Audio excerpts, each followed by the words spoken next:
Let me give you an example of one of the biggest problems with Tyson Fury. Recently, he's been talking about the possibility of fighting John Jones, and he actually at one point said he'd be willing to do one fight in the octagon and one fight in a boxing ring. But he's now gone back on that and said, no, I wouldn't fight him in the octagon. I'd only fight him in a boxing ring. So this is exactly what Tyson Fury said. He said, to be honest with you, all this talk of me and John Jones fighting in a cage is absolutely ridiculous. I'm the lineal world heavyweight champion. The man who beat the man, going back to John L. Sullivan. Why would I even dream of going in a cage and wrestling and all that? It's not my thing. Right? Those are the words of Tyson Fury. Now, casual fans and fanboys are going to take what Fury said there at face value regarding his lineage going all the way back to John L. Sullivan. But people who actually know boxing, people who have the ability to be objective and not be demented Fury fanboys, they're going to know that what he just said there was an outright lie. The ease with which Tyson Fury tells lies is incredible. They just roll off his tongue like LMNOP, just so smoothly and naturally. That's why I say it's pathological with him. Sometimes he's consciously lying, but other times he's just so used to lying that he tells lies without even realizing it because it's such a common thing for him to do. Tyson Fury's lineage doesn't go back to John L. Sullivan. That is absolute rubbish. The man who beat the man going back to John L. Sullivan. No. Tyson Fury's lineage only goes back as far as Vladimir Klitschko because Lennox Lewis retired as champion. That's where the lineage from Rocky Marciano stopped, or the new lineage after Marciano retired, should I say, because Marciano retired undefeated. And so a new lineage had to start after him. Nobody beat Marciano in a professional boxing ring. So how on earth could anyone since Marciano claim that their lineage goes back to John L. Sullivan? It's just nonsense. Fury's heavyweight lineage, as in the man who beat the man, goes back to him beating Vladimir Klitschko and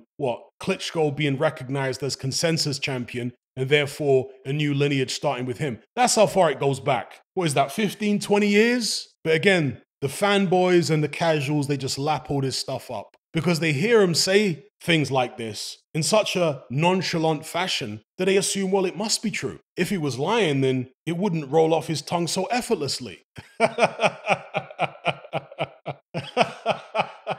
You see, that's where he gets you. And I've seen some of these weirdos online try and do all this mental gymnastics to try and make what Fury said make sense as far as his lineage going back to John L. Sullivan. I've seen some people say, well, Lennox Lewis lost to Hasim Ratman, and Ratman lost to this person and that person who Tyson Fury eventually beat. That's totally irrelevant. The lineage of the World Heavyweight Championship follows who beat who. So when Ratman beat Lewis, Ratman became Lineal. Then when Lewis beat Ratman in the immediate rematch, he became Lineal again. Ratman was no longer Lineal from that point on. So it doesn't matter who Ratman lost to before or after that. Same with Oliver McCall. Because if you start doing all this retroactive nonsense, you could go back and do that with countless other fighters in the heavyweight division and all the other divisions who've never been recognized as lineal. But if you apply this same deranged logic to it, they could start calling themselves lineal all of a sudden as well. It's nonsense. Nobody after Rocky Marciano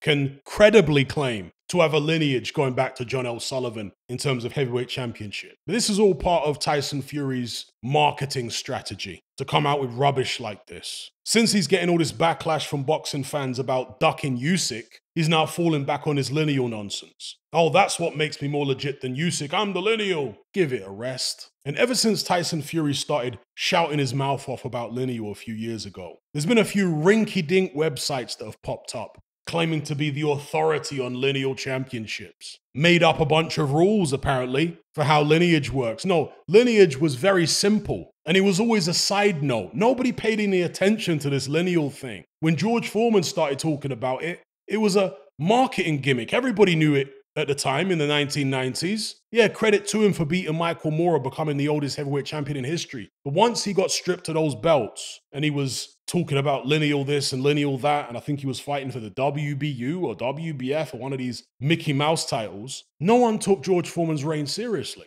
Nobody was bothered about him being lineal. Shannon Briggs beat him and then technically became lineal. When Lennox Lewis fought Shannon Briggs, defended his WBC title against Shannon Briggs, again, that was just an afterthought.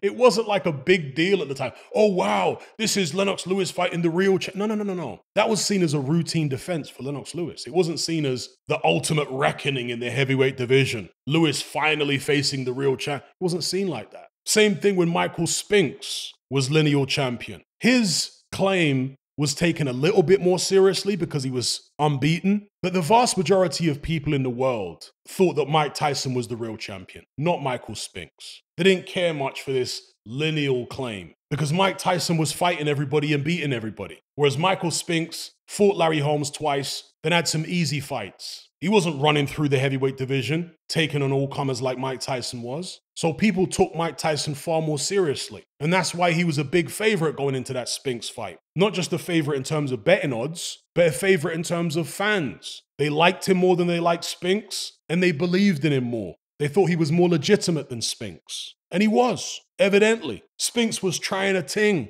with a little lineal gimmick. The true heavyweight champion of the world is not the guy who has the lineage. No, the true heavyweight champion of the world is the one who's willing to fight anybody and is able to beat them all. And that's the true heavyweight champion. The guy who steps up to the plate and says, yup, I'm at the top of the division right now and I'll fight any and all of you. He doesn't have to be lineal to be the man. Just like when Andre Ward fought Sergey Kovalev. Adonis Stevenson was lineal, but he was holding the WBC belt hostage at that point, fighting randoms. People took Kovalev and Ward far more seriously, as they should at that point. That's one of the other black marks that Tyson Fury has left on the heavyweight division in recent times, hyping up this lineal stuff. Have you noticed they hardly talk about it in other weight divisions? But in the heavyweight division, Tyson Fury made such a song and dance about it. It's just a marketing gimmick. That's all it is. Lineal certainly doesn't mean that you're the best fighter in the division. Didn't mean that Michael Spinks was the best fighter in the division, did it? Didn't mean that Shannon Briggs was the best fighter in the heavyweight division. Didn't mean that George Foreman was the best fighter in the heavyweight division at the time when he was lineal after he beat Michael Moorer. You get my point. But that's what Tyson Fury wants people to believe when he starts bandying about this lineal thing. He wants fans to get sucked in. Oh, wow, he must be the real champion. He must be the best. His lineage goes back to John L. Sullivan, don't you know? God, these guys are just so full of it, the Furies. John and Tyson. Not so much the others, but I've seen Andy Lee start towing the line. Oh, Tyson's trying to make fights. I'm not sure why the public are giving him such a hard time. Andy isn't the pathological liar that John and Tyson are, but he don't want to get kicked out of the camp. And Tyson and John have shown in the past that they've got absolutely no problem with kicking family members out. Look what they did to Peter. So Andy Lee's towing the line like everybody else in that camp. And Sugar Hill is being constantly attacked by John Fury for not towing the line, for not lying on cue. Anyway, I'll leave it there. Are you sick and tired of the mainstream mindset? Does the dogmatic conformity and pathological ignorance have you tearing your hair out in frustration? Then don't be alone. Come and join our brotherhood on Patreon. We stand as a beacon of reason against an army of insanity.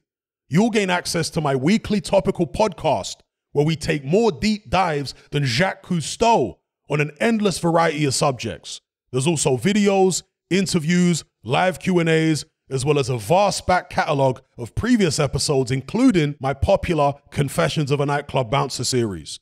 You can listen via the Patreon app or download in high-quality MP3. Connect with myself and hundreds of other members in our Element chat group. There's no contract, no commitment, you can cancel at any time, and it's cheaper than a Mickey D's McMuffin. Just head to my Patreon page via the link below this video and select the tier called the Brotherhood of Reason. I'll see you over there.